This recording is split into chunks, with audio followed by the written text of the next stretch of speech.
Nubook 1. From Then to Now, Part 25.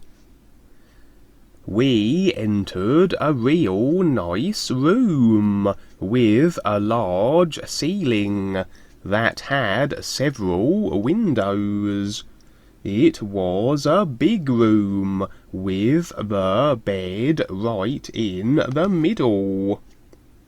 You won't have to sleep on the floor in here, Goldie. You are now in the modern age. Look over here. This room has a big closet for some of your things. And also there are hundreds of books in here. If you need more books, the town has a community centre that has thousands you can use at any time, she said, as I looked around and found it hard to believe that I was really here and ready to teach. The children and their parents will be notified, and so day after tomorrow you will start teaching, she said, as we walked out into the main room again. Now that I'm here, I don't know what to do first, I said. Rosa laughed and said, "You'll be fine.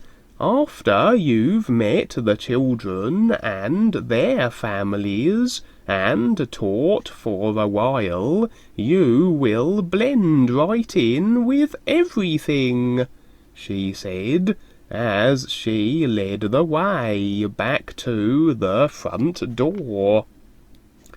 We then walked back to her place, because she had to get to work. I went up to her room and wrote while she went to work. The cat was still sleeping while I was writing, but finally he woke up.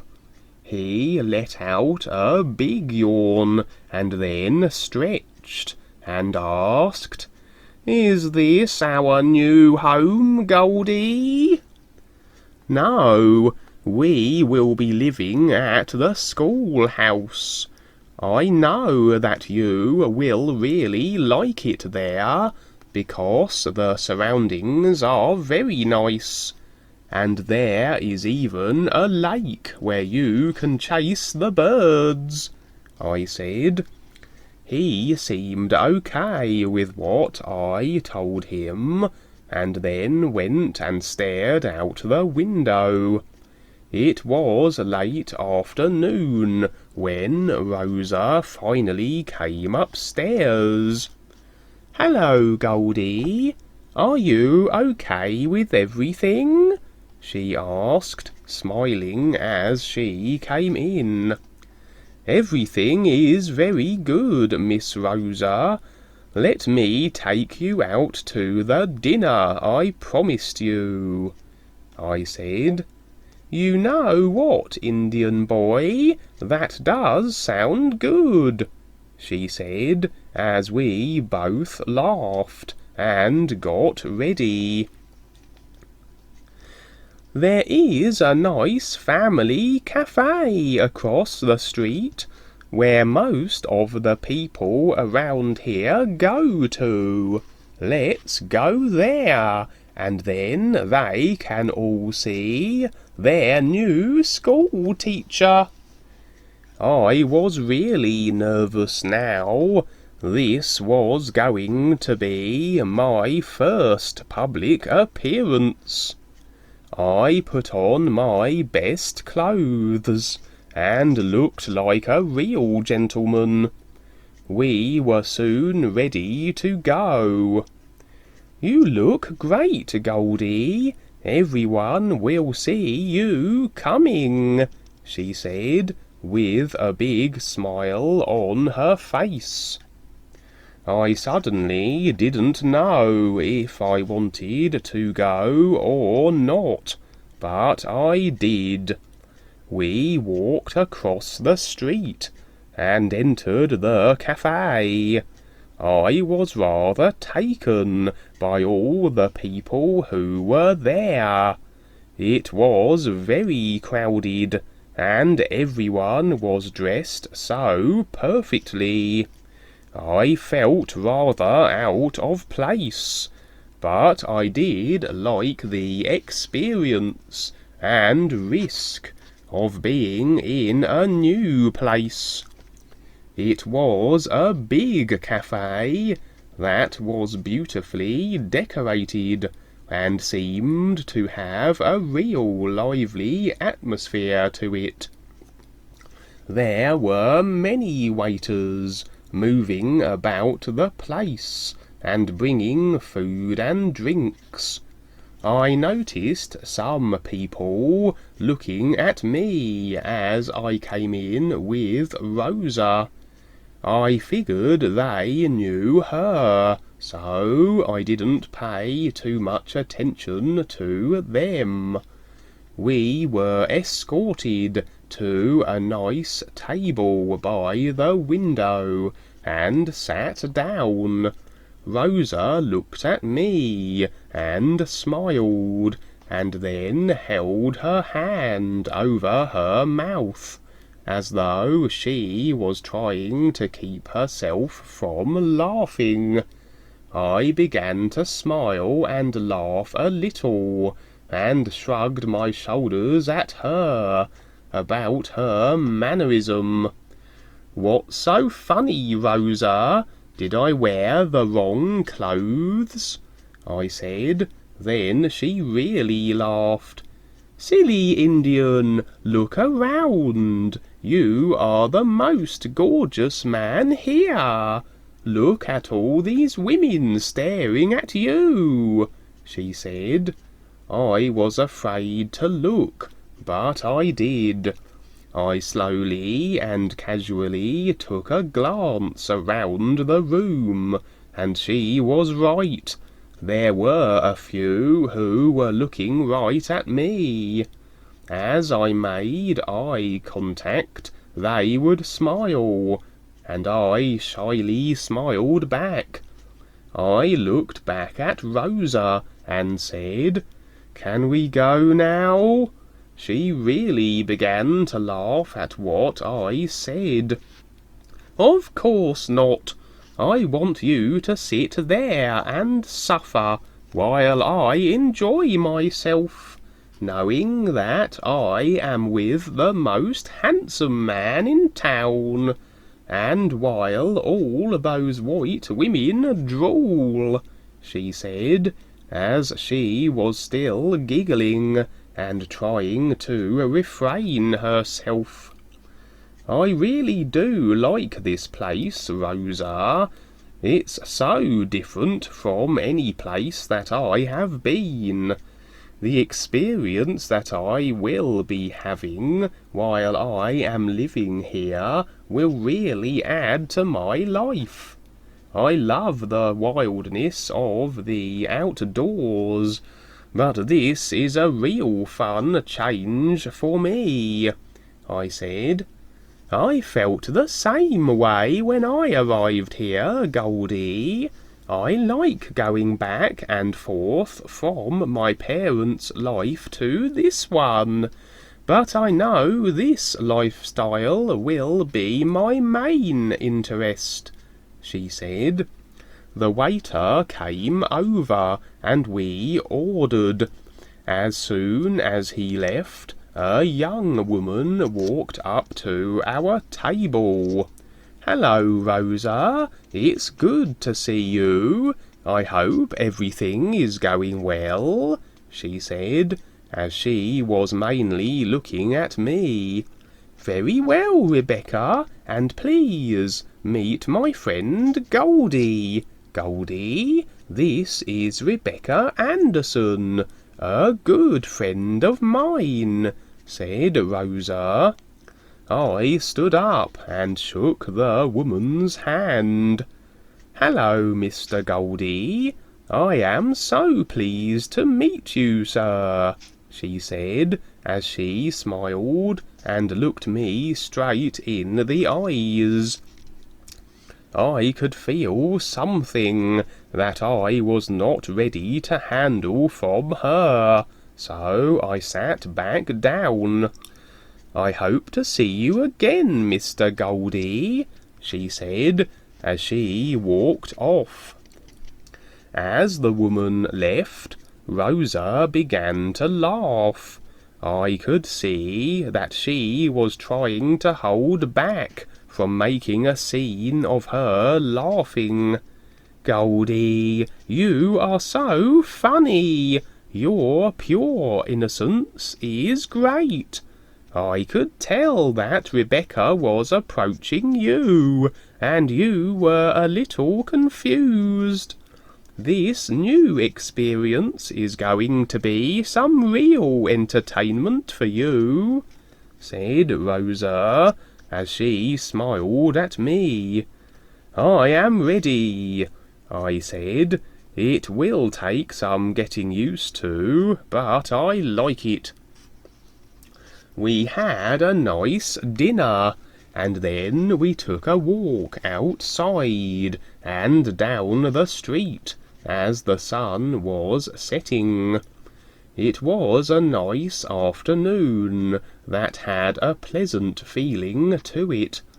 Rosa showed me around the town and told me some of the history, and how certain businesses got started, and what they did. I was starting to feel more comfortable about my new life here. It was fun to learn about how things came about in the town. It was a beautiful town, and I could see that it took a lot of work to put it together.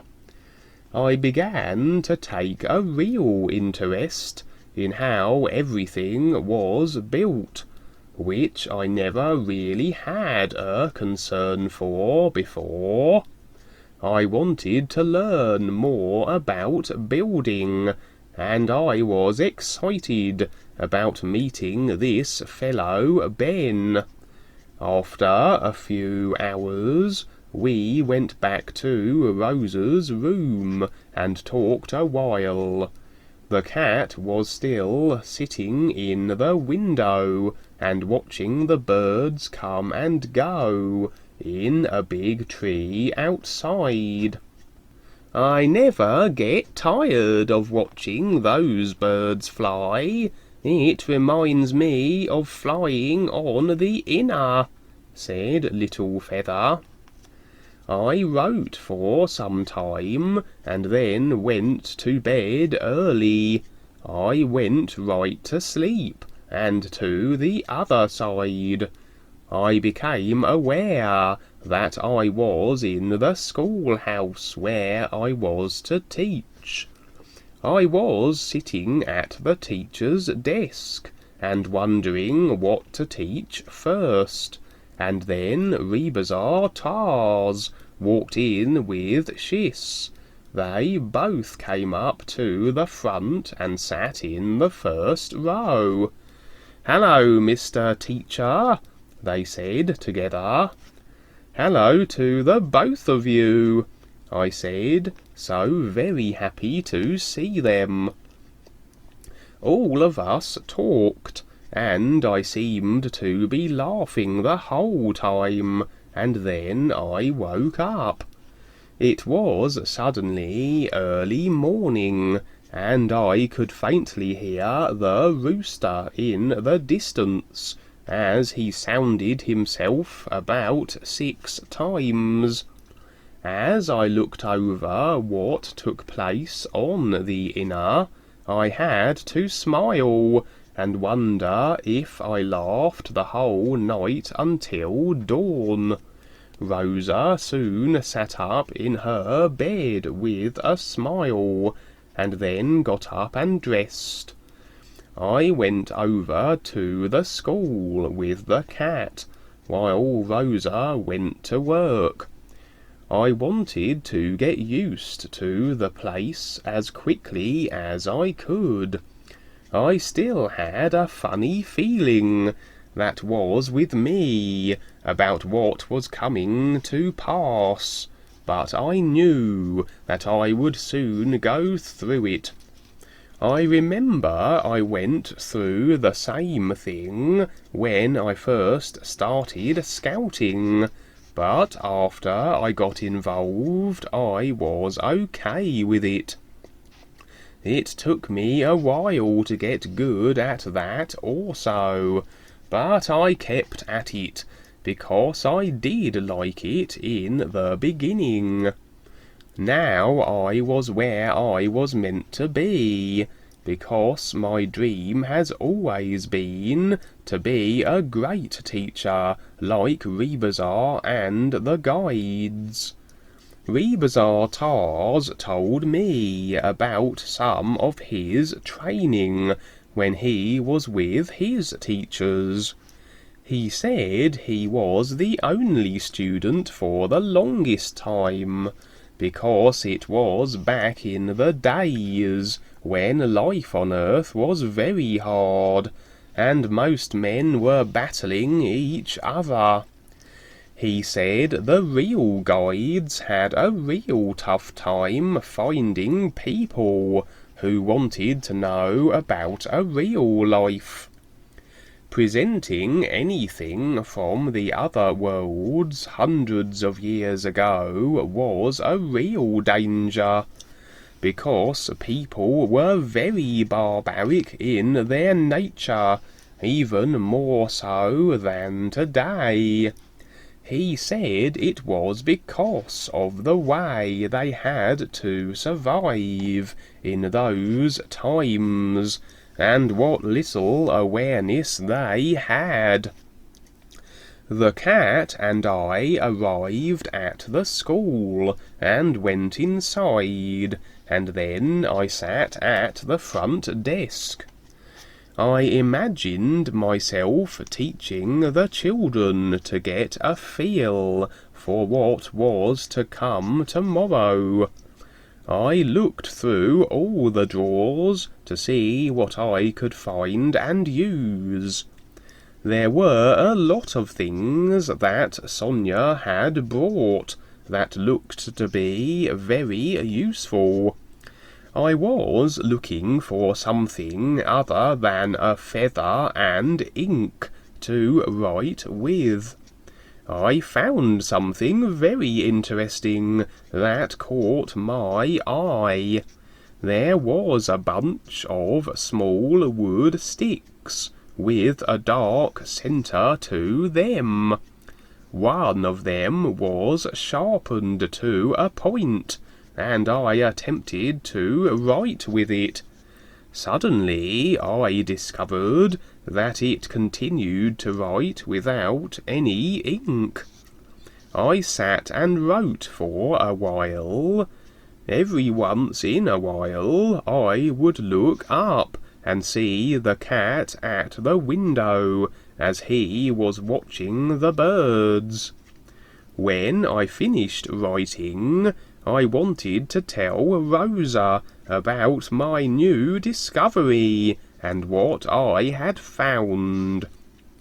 First, I went to the back room and looked through a lot of the books that were there. As I looked through them, I knew I had never seen any of them before. I began to wonder how many books there are in the world. There must be millions, I thought. After I write my book, it will probably become lost in the seemingly huge sea of books that have already been published. Oh well, whatever, I thought. After several hours of going through all that I could in the school, I went back to the general store to see Rosa. As I walked in, I could see that she was not busy at all. "Hello, Rosa. I just came from the school, and look what I found," I said, as I handed her one of the little sticks. "That's a pencil, Goldie. It's used to write with," she said. "It's called a pencil? Great," I said. "This will be so much easier than what I have been using." She laughed and said, "You are so innocent, Goldie. I love your mannerisms and your need to explore," she said, smiling at me. I was very happy to have found a pencil. "After I am done here, we can take your things back down to the school and get you settled in," she said. "Okay, I'll wait for you up in the room," I said. The cat and I climbed the stairs and went into Rosa's room. He jumped right into the window, while I sat and drew with the pencil. As I was writing, I dozed off, and then Rosa came up. "Hello, Goldie. It's a nice afternoon. Let's walk to the school. I will bring some things to eat, and we can have our supper there," she said. I slowly got up and took all that was mine to take, and we headed for the school, along with Little Feather. On the way, we stopped and talked with a few people who Rosa knew, and so she introduced me as the new teacher. There were a few of her lady friends that seemed to be rather forward to me, and so I had some laughs with them. I don't see myself this lifetime being with someone and having children. My intent is too centred on the reality. Rosa and I talked all evening about how her life has been since she moved into town. She told me stories about Sonia and everything they had gone through over the years to establish themselves here. I liked hearing what others have gone through in their lives. It gave me something to go by, to determine certain areas of my own life.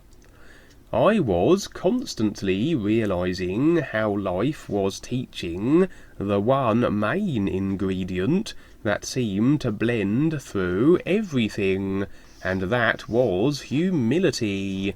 Real humility cannot be put into words. Within myself, I saw it as the beingness that Rebazar Tars has taught and shown me. I knew that what I knew now was a very small part of what was to come, and what I would know and be as I became so much more aware. After we ate and talked for a while longer, Rosa went back to her place.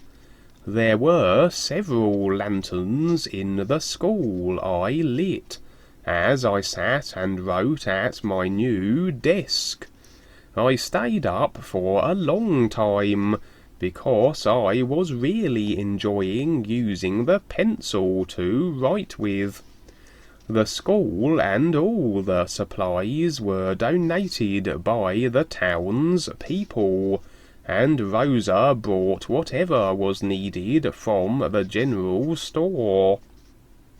She said the doctor and his wife had notified the parents and the children that I would be showing up in the morning. It was past midnight, and I decided to stop writing. I was stiff from sitting so long. I got up and walked outside. I enjoyed how very peaceful it was here. It was a clear night, and there was a partial moon that had risen. All in all, it was a beautiful experience to be in this new place and start a new journey. I walked around for a while to loosen myself up, and then I soon went inside and lay on my new bed. It was great. The cat was out roaming around as usual, so I left one of the windows partially open for him. I lay there and thought about all the good people who had helped me to get to where I was at. I realized how wonderful it is to give as a way of life, and that it is the only way to live.